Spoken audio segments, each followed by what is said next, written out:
it's great to be back in the Northwest. I actually hail from just outside Chester, so I'm a bit of a local boy. Hope you're enjoying the delights of the Trafford Centre over yonder. And yeah, I'm just going to share with you the Trunki story with you. Talk a little bit over the next half an hour about some of the history, how we started up in the business, what's been happening over the 5 years that we've been trading. Share with you a little bit about my team and about sort of the leadership and a few things that have really worked within my business that hopefully at the end of the presentation you may be able to steal a few gems and maybe implement them in your own. So kicking off, is this working?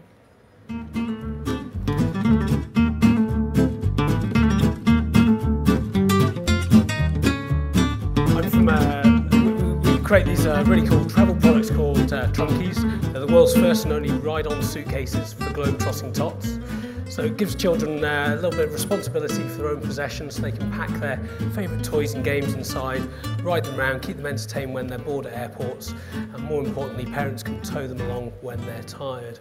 So I did mean to ask you before I played that video, who's seen a Trunki? Anyone had their ankles bitten at the airport by one? Or okay, so sort of about a third of you, so I think we could do a little bit more on the marketing side to get them a bit more popular. But let's hope the video is not going to play again when I press this button. Great.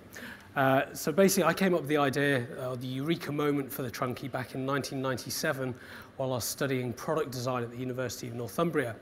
And as a second-year student, we were asked to enter a national luggage design competition that happened to be sponsored by a big plastics company. So rule number one, design this product in plastic and you might be in with a chance. So up in Newcastle, I don't know if you're familiar with the city, I know Sage come from there. I wandered off to Eldon Square, the department store in there, Phoenix, and was looking at the adults luggage section, trying to find some inspiration. I actually found it quite dull and boring and there wasn't really anything there to inspire me. Perhaps it was the big kid in me that I found myself upstairs in the kids' toy section looking at the ride-on toys and kind of, you know, I'm sure you're all familiar with those kind of green tractors that have a little lid on a little seat that you can lift up with a storage space for perhaps an apple or two, and that's about it. And it was really just sort of thinking, well, this is manufactured using a particular technique, and I'd learned about a few different manufacturing techniques on my course and thought, why not use a different technique that you could really mould a piece of plastic around a big volume, yet sculpt it and shape it so it really function as a ride-on, and you'd actually hopefully have a really functional piece of luggage for children that adults would really think was a great idea too. So the idea of the Trunki was born. And I went on to win the competition in '98. This is a picture of me, aged 21, with a full head of hair. I'm still jealous of that picture. But it's there really because the judges there really were very inspirational. They took me aside and said, you know what, guys, Rob, you've got a really interesting idea. I think it's got some commercial potential. You should really try and talk to some manufacturers and perhaps license it. I thought, well, that's a really good idea. I might be able to retire young. I like the idea of that. So did a bit of research and found a luggage company called Carlton that you may remember back in the day. They used to actually manufacture their plastic suitcases down in Croydon. So I skipped off down there, really excited to show them my Trunki suitcase idea and sort of got my foot in the door, gave them a presentation, what do you think of my Trunki? And they kind of scratched their chins a bit and thought, you know, that's a good idea, but I really don't think it's a piece of luggage. I think you should go off and see a toy company. So, okay, that's good advice. I'll go off and do some more research and found one of the UK's largest toy companies and got my foot in the door and skipped off down there, really excited, and showed them my Trunki suitcase idea and said, what do you think? And they scratched their chins for a bit longer. It actually took a year of negotiations and research on their part before they turned around and said, actually, we think it's a piece of luggage rather than a toy. So a couple of years of manufacture of ping pong, and I kind of put it on the back burner. So we were turned down by quite a few companies in the early days. I then went off, had to focus on my studies, graduated, and was lucky enough to get a couple of jobs in Taiwan and New York, so did a bit of traveling. And came back to the UK sort of early 2001 at the tail end of the last recession. And despite having a glowing CV, I couldn't actually get a full-time job as a product designer, which is what I wanted to be back then. And I was able to pick up freelance jobs around London and places, but I had quite a bit of free time. So I thought, why not blow the dust off the Trunki idea, use some of my newfound and developed skills and try and get it licensed again. So I approached the Prince's Trust, who were phenomenally invaluable. Not only did they give me a £4,500 grant and loan, but most importantly, they gave me some very valuable mentoring. They really helped me sit down, focus on what the strategy of the business was going to be, write the business plan, and I had one-to-ones quite often with my mentor, which was just, I really don't think I'd be stood here today without them. So I'm an avid supporter of the Prince's Trust. I often speak at their fundraising events, and quick plug for them, if anyone's interested in helping young people start up in business, I'll certainly pick up the phone and see if you could perhaps help support them. So yeah, I went off with a new kind of plan to a London Toy Fair in 2003, and went and saw a few of the big toy companies there and found one who was really excited about the product. And the first time they said they absolutely loved it and wanted to take it. So that was great news to me. I thought, brilliant, I found the right partner. And very quickly ended up drawing up a licensing deal so that they could take the product and manufacture it and sell it globally. Still slightly bitter to this day that my entire Prince's Trust £4,000 loan went on solicitor bills, so we try to avoid them at all costs at the moment, so I hope I haven't offended any solicitors in the audience. So yeah, I found this company, and things were moving quite quickly. It was all quite exciting. They had a factory out in China to produce the product, and one of their first customers was a company called Fula. And this is a brand that's out in the Middle East. Out in the Middle East, they don't have Barbie because, well, how can I put this? I guess they kind of consider her a bit of a whore. So they invented their own, and very interestingly with this brand Fula, instead of buying Ken, her boyfriend, you actually buy her teacher. I'll leave that with you. But very exciting, they actually created a TV advert with the Trunki and played it out in the Middle East and Saudi Arabia and places. And it was really exciting, and we thought, oh, what a great start. I'm still going to be able to retire young, this is great. I sort of thought things were really going to move. At the time, I was still freelancing to earn some money and got a job over in Bristol, a freelance job, and ended up being offered a full-time position. It was a great job, so I thought, I'll take that. And it'll be a couple of years before I'll be able to hand my notice in and retire to a desert island like Richard Branson. And during my sort of 3-year career there, I ended up working with a lot of global brands and working quite often with brand managers, trying to innovate in their sort of market sectors, coming up with new ideas. And it really gave me a great insight into brands and how brands work and the power of brands. So in October 2005, when I took a phone call from the toy company who I had the deal with, saying that they'd gone into liquidation and they weren't able to carry the product anymore, it didn't take me really long before I kind of thought, actually, I could do a better job myself. It was actually a bit of a dark week as well. I took a phone call from my girlfriend, who I've been seeing for 7 years, who decided to call it a day as well. So it was a bit of a dark week, October 2005, but it kind of freed me up from other kind of responsibilities and gave me an opportunity to really look at doing my own thing. So naively back then, I thought, I did some numbers, worked out how much it would cost to warehouse the product, deliver the product to retailers, ship them over from China, and I knew how much it cost to manufacture them. And I managed to raise up enough money through a personal loan, borrowing from friends and family to buy the first container, and thought, well, if it takes me a year to sell the container, at least I'll have made my money back. On the 5th of May 2006, we started trading, but before we actually started trading, we had another obstacle to overcome. The factory in China that actually had nothing to do with the toy company went bust as well. And what happens out in China when a business goes into receivership is the Chinese government decide they actually can own all the assets in that factory. And my very expensive Trunki molds made out of steel were in that factory. So we had a bit of a problem. I'd lost a huge investment of mine in the tooling. So we actually had to go out there and bribe some Chinese officials to open the gates and let us sort of slide these tools out and quickly find a new manufacturer to start producing them.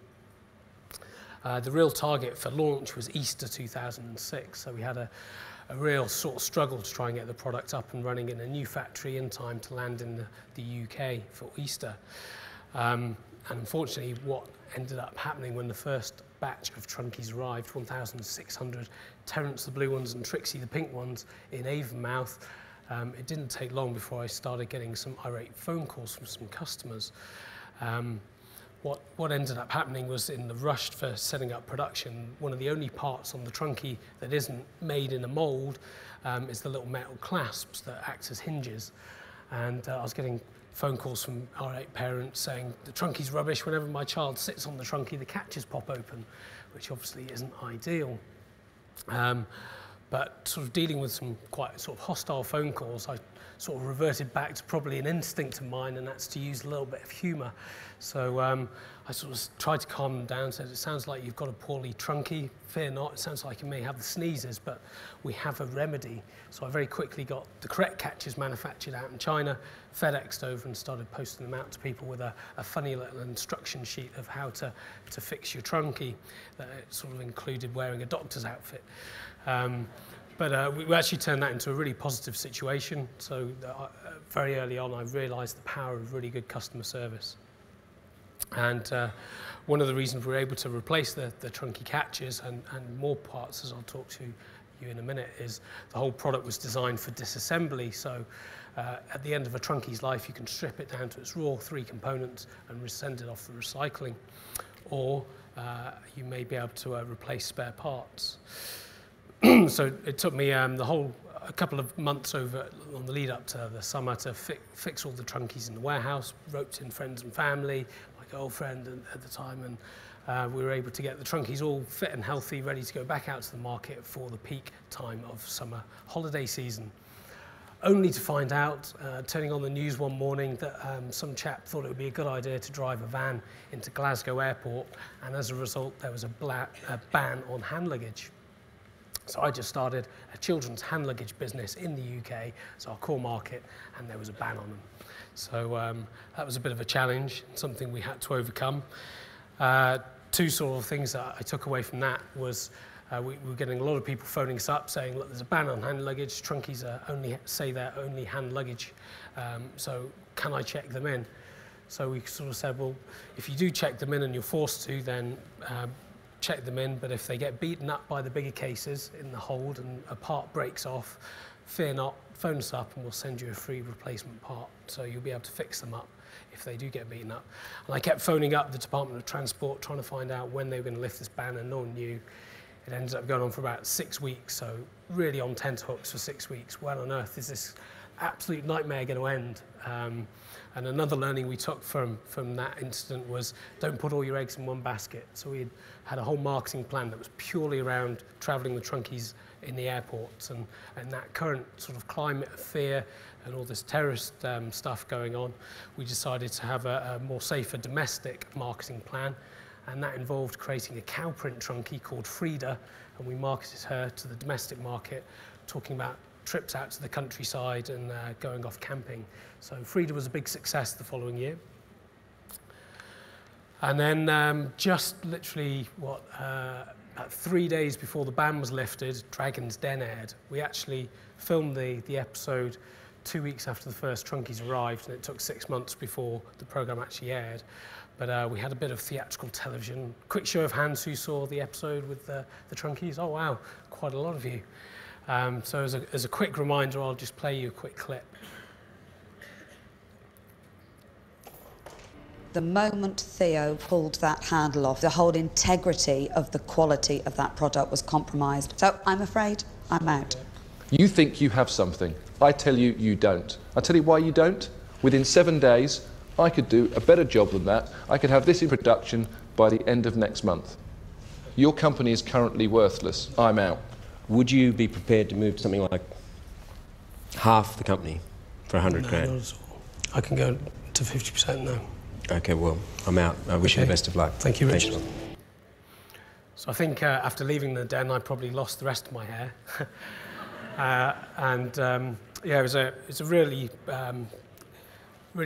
interesting experience. So it all started off really well. The pitch went pretty much perfectly. Theo pulled off the handle, which was a little bit unfair because it pulls off because the strap's a strangulation hazard. We kind of pointed these things out, but they really got on the back of this is going to make great telly and they're going to really show this in the final edit. So they just pulled me apart, which was a bit unfair. Since then, fortunately, a couple of the Dragons have actually publicly admitted they got it wrong, and the Trunkies have forgiven them.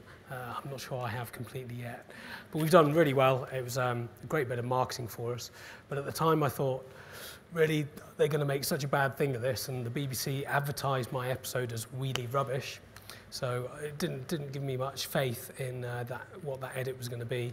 I didn't think I was going to sell any Trunkies. I thought, well, what's the worst thing that's going to happen here?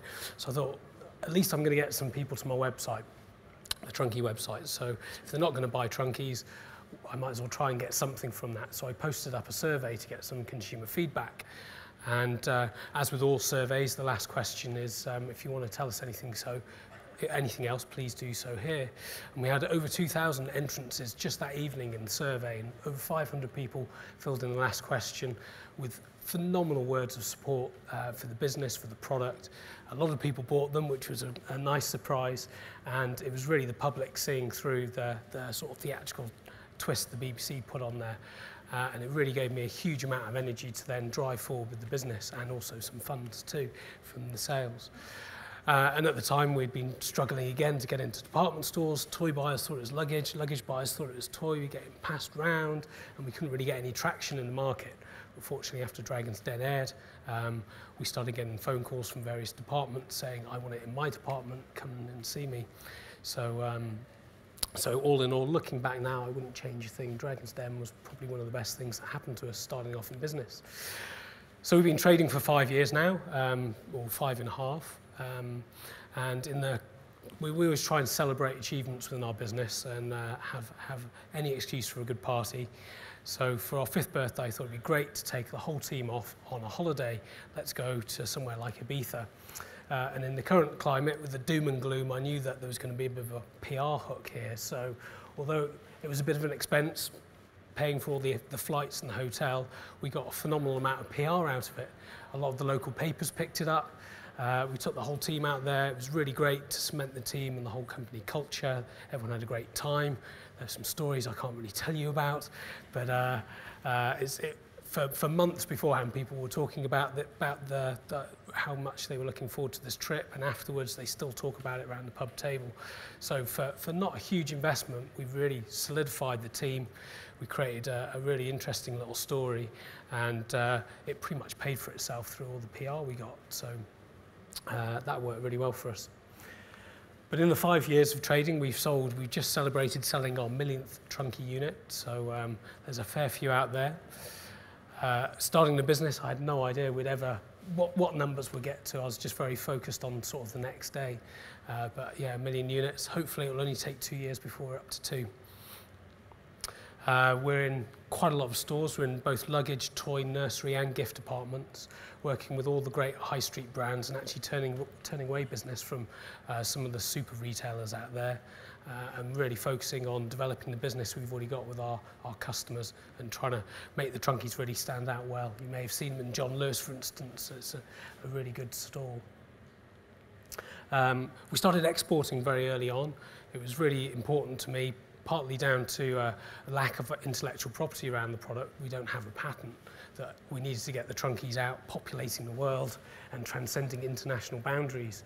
And one of the interesting things that started very early on was, as a designer, I used to have time to read design blogs, and there were a couple of really big ones in America that I always read, and my peers in the design industry did. So I thought it would be great to send them a press release and see if they'd be interested in just putting a posting up about the Trunki. And sure enough, they did, and I was chuffed as nuts, and all my mates were really pleased for me, and I had my product on some of these design blogs, so I was really happy with that, and went home and started getting a few emails pinging in, and we're looking at the web stats, and a lot of people going to our website from all over the world. And on the back of it, we ended up getting our first international customer, the Museum of Modern Art in New York, put an order in for them to have them their stores. We picked up our Japanese distributor through this, and also our Australian distributor. So from a very early start, we started exporting. And since then, we've grown the business. We're now in 62 countries, and we've got quite an interesting deal with North America, where we've actually licensed our brand Trunki to a large toy company out there, and they manufacture under license, which is one of the things I really wanted to do, especially with North America being quite litigious, and Trunkies being ride-ons. I was really worried about us going into that market, some child falling off and getting sued to high heaven. So it was really important for us to get someone else to sort of handle the front end of that. So we've been working with Melissa and Doug for about 1.5 years, and they're going great guns. We've built the brand purely on the back of PR. We actually don't do any consumer advertising at all. It's all PR and social media. It's worked phenomenally well for us. As you can see, we've featured in a huge amount of publications. Yeah, right from the word get-go, we didn't really have a marketing budget, but I needed to tell people about my product, so PR seemed like the perfect vehicle.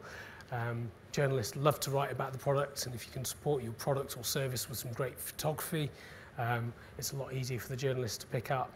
And I think the equivalent advertising spend we've had through all the PR, we've had several £1 million, yet we've paid a couple of £100,000 in fees to our PR agencies. But in order to keep generating PR and to keep our retailers happy, we're always launching new products and new SKUs.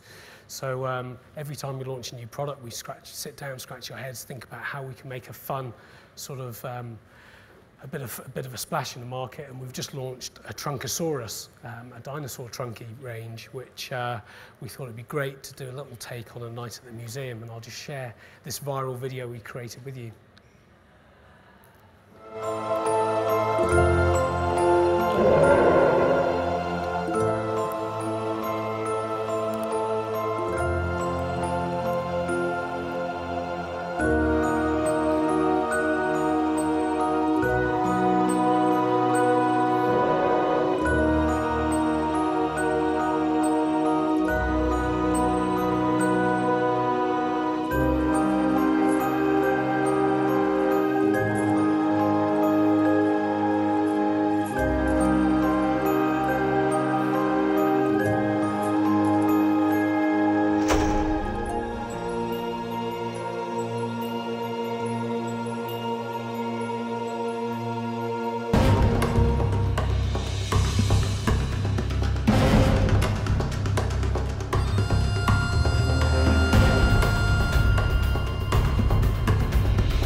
Bristol Museum into letting us film in there for free and with the credit and things like that, and created a really great cinematic viral that's really taken off on YouTube. So yeah, just being really innovative within your marketing and your strategies has really paid dividends to us. Another thing we've done is really focus on awards, starting off with consumer awards to give our product some kind of credibility on the shop shelf with a couple of awards. We've won design awards, which is a great thing for me. We've won a couple of industry awards, but more recently we've been entering business awards, and we've been doing quite well at it. But one thing I'd just like to share with you on that is it's actually a really interesting experience to go through. I don't know if many of you put your businesses forward for awards, but yeah, the process of going for these business awards was really making us double think our business strategy. It reminds us of how far we've actually come, and we kind of get the whole team involved with creating the award entry. And it's a great way of benchmarking yourself against your peers too, and also the whole process of being interviewed for the awards kind of gives you some other ideas about how you might be able to tweak and finesse some of the things you do in your business. So that's something that's working really well for us. And financially, we've been doing pretty well. We've doubled turnover year on year, despite the current economic crisis. Last year we did 4.3 3-5 million, and this year we're on track for over 6. So business is going quite strong despite the current climate, and I think most of that's down to really looking at our export markets. Another quick tip for you, if you are looking to export your product or service, one of the very few things the government has done to support us is really invest in the UK Department of Transport and Investment. And they have a scheme called Passport for Export, which has changed over the years since we first started, but I believe there's still support there for you. And they help fund overseas trade shows, help get you thinking about your strategy, and again, actually supply a mentor who's very used to exporting to help you bounce some ideas off. So in this current economic climate, exporting is one of the first places I think a lot of people should look at to try and sustain the growth or sustain their business. But my greatest achievement, really, despite some of those impressive stats, is my team. So we're a team of about 21 strong, and this is a picture taken for our 1,000th Trunki party. Our office is themed as a spaceship in an old converted chapel, and I thought it would be a great idea for the whole team to get dressed up as a space theme so that guests on the evening would know who works in the business. But yeah, the team's really definitely my greatest achievement, and I think it's about 3 years ago we've really been working very hard on the Trunki, getting it absolutely perfect, not just the design but how it's shown off in stores and all this kind of stuff, and kind of thought what to do next. And it happened really interestingly, timing wise. I just happened to be recommended a book called Good to Great by Jim Collins. And it really left a massive mark on me, and it kind of started settling in that really to take the business to the next level, I couldn't do it alone. I really needed a fantastic team behind me. And some of the learnings I've taken from that book I've implemented in the business, and we've gone from strength to strength. So a bit later on I'll share some of that with you. This is a kind of a structural diagram of our team. It's very important for me to not have a hierarchical organisation, so we're kind of central in from the out. We've got sort of 8 departments with sort of managers in each department, and we've all got quite funky job titles. So we've got marketing whizzes, we've got gossip gurus, Trunki transmitters, and the sort of naming thing, although I have to admit it was stolen from Innocent Smoothies, has worked phenomenally well for us. People are really proud of their job title and very happy to give out their business cards. But when you're recruiting, and you can imagine someone looking through a job for an administrator or something, administrator on the web, administrator extraordinaire, they're going to click on that job ad, aren't they, and going to read about it. So we've actually managed to find a lot of great people just by having really catchy job titles. And I'll share with you a few other things that work really well for us in recruitment, because obviously having the best team that you can possibly get is vital. And one of the core values and one of the core things we look for in people are passion. So when our interview process is obviously posting up a job ad, that job ad will not only tell people what we're looking for, but what we can give those people if they become a member of our team, so what their sort of future prospects could be. When we get people sending in their CVs and cover letters, we send back, after we shortlisted them, 3 questions. And those 3 questions are: why do you want to work for Magmatic, and why you are sales superstar, whatever the job happens to be? What are you passionate about, both personally and professionally? And the 3rd question can vary on the role. But although I've got a little HR department and they do all the sifting, I never look at CVs anymore. I always just look at these 3 questions because I think it gives me so much more about that person. So for instance, if someone's just written, what are you passionate about personally? I like to play golf. Then not that I have anything against people playing golf, but that person's really not going to be a very passionate person who really wants to be part of our team. And why do you want to work for us? If people haven't made the effort to write at least a couple of paragraphs about why they want to work for us and what research they've done about us, then it can go straight out. And you might have the best CV in the world, but if you don't have the passion, you're not going to fit in with my organisation, and it's just going to cause turmoil in the team, and they'll end up leaving within a couple of months. So why waste your time? We just look for really passionate people, and that seems to work really well for us. And as you grow, as a growing business, we've kind of gone through that magic 14 threshold of where it's really hard to try and keep the company culture when it starts off with you just going down the pub every Friday to sort of a much larger organisation. It's very, very important to have a very clear mission. And that's shared across our business, and our employees share that with new starters too. And our mission is quite simply that we design and distribute really innovative travel products that help facilitate the perfect journey for parents and carers and families. And that's very apparent across our entire product range. And although as a product designer I'm always coming up with ideas, if it doesn't fit our kind of mission, then it's not going to make the shortlist. So quickly, I'll just show you a couple of clips of some of the products that are helping facilitate that perfect journey. So we've launched a travel toy box. This is a great product for the domestic car market, a 4-in-1 multifunctional storage solution that can turn into a rocker. Kids can ride on it. It's a little tidying up cart for tidying up their toys. And that was launched about 6 months ago. We've got the booster pack, which you may have seen on The Apprentice this season. It's a fully certified car booster seat that doubles as a rucksack. And this was a great product that came about through talking to consumers and doing some market research. We've got a range of travel accessories for your Trunki with saddlebags that double as day bags and you can clip around your Trunki to make a comfortable saddle, funky little things like that. Our new product, which we've just launched, is the Snoozy Heads. Again, another insight from talking to travelling parents. When children are asleep in the back of the car and they're cold and their blanket falls down, we came up with this ingenious little Trunki grip that allows you to connect the blanket to the pillow. And Paddle Pack, this is a sneaky peek of a product that's coming out in January, the ultimate kids swimming bag called Paddle Pack. So it's taking some technology some of you may be familiar with in the outdoor market for dry bags that you roll the top down and it keeps your things really dry inside, making it really fun and funky, looking like a fish. So all those products, all about facilitating the perfect journey.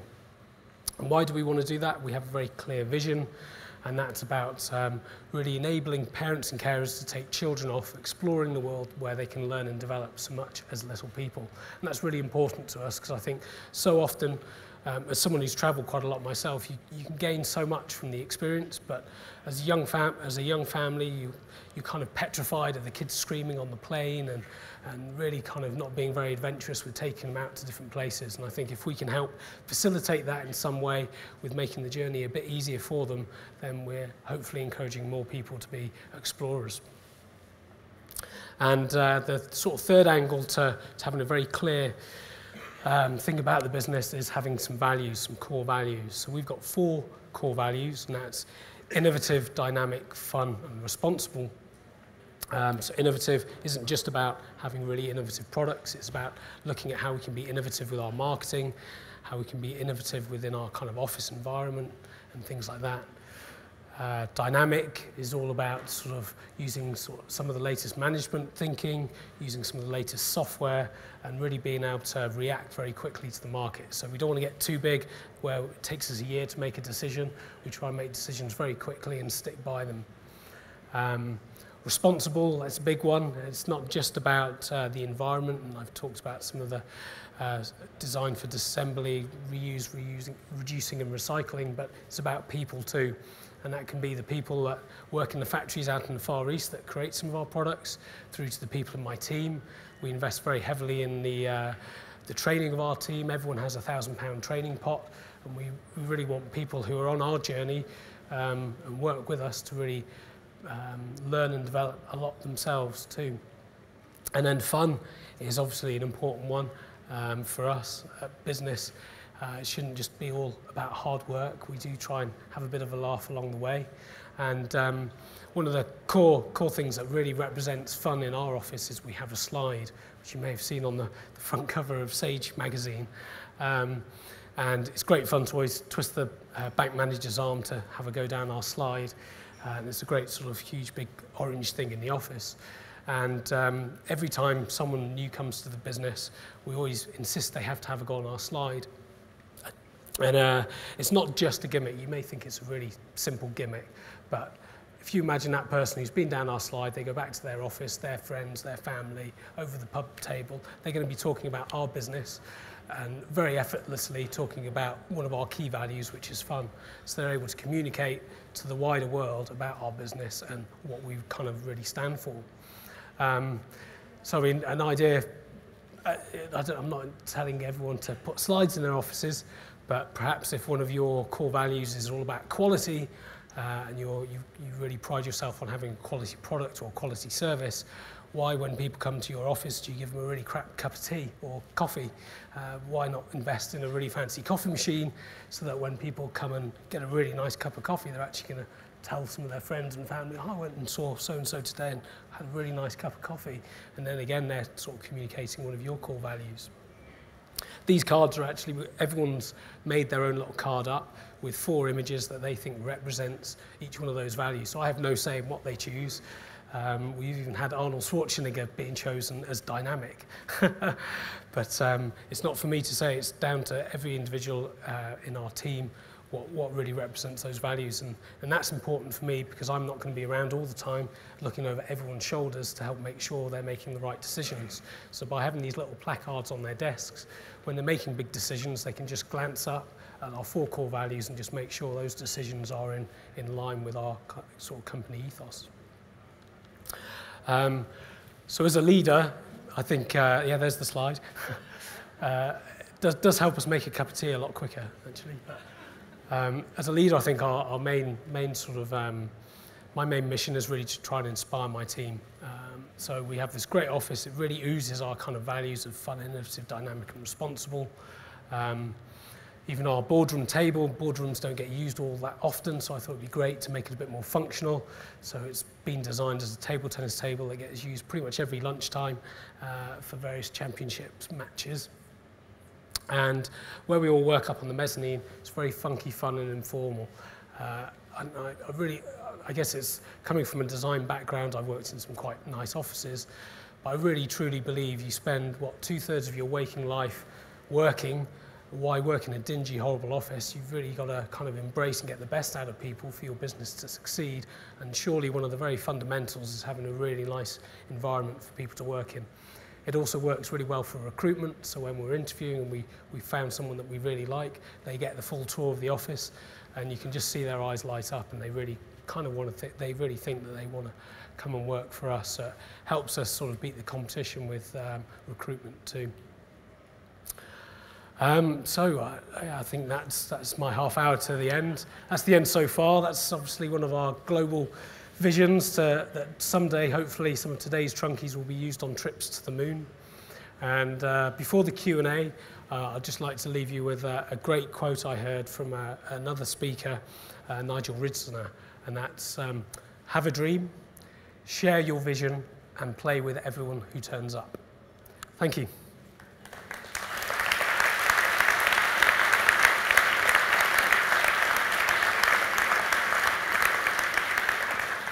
So I think we've got about 10 minutes for some questions. Before I go to the iPad, have we got any questions in the audience that I may be able to answer?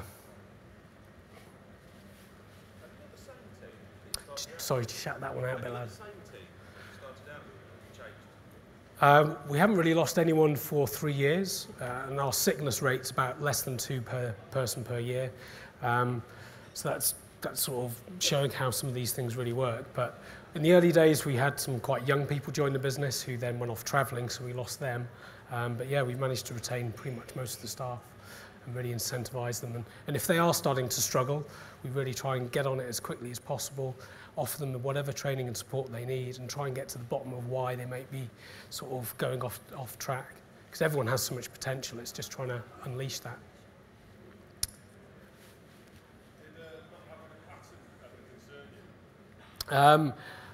That's an interesting one. I mean, looking back, I think a patent would have been a millstone around my neck. Instead of being able to have some available cash to spend on marketing, it would have all gone on solicitors' fees again. And although I went and saw some patent attorneys and they told me, oh, I'm sure we'll be able to get you a patent on this. Basically, it's a ride-on suitcase for children. You can't patent that. You could patent on how your wheel hubs work, but you could do it so many different ways. It just wasn't worth wasting the time and energy on for me, it was really important about building the brand, getting the brand trademarks in all the countries we're exporting to, and really supporting that and investing in that. That's not to say some of the new products we have don't have patents, but so often I get approached by inventors, certainly with the whole Dragon's Den thing. I've got a great idea, what shall I do next? And they get so caught up with the whole patent thing, and they get so secretive, and they don't want to show anyone their idea, and they've had this, what they think is a great idea. I mean, as a designer, we have hundreds of ideas, and there's only one really good one out of every 100 you have. So it's really important for people to get out to the market, show their target market their ideas, and improve their ideas. And a few times I had people who've talked to me about their idea. I've looked at their patent and said, but there's a much better and simpler way of doing this than what you've already patented.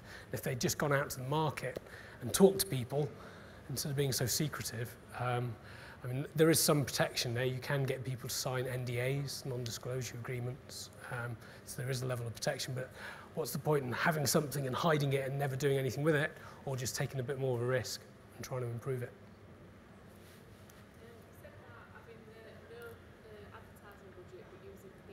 Yeah. Yeah, we used a PR agency for 5 years and then decided to bring it in-house.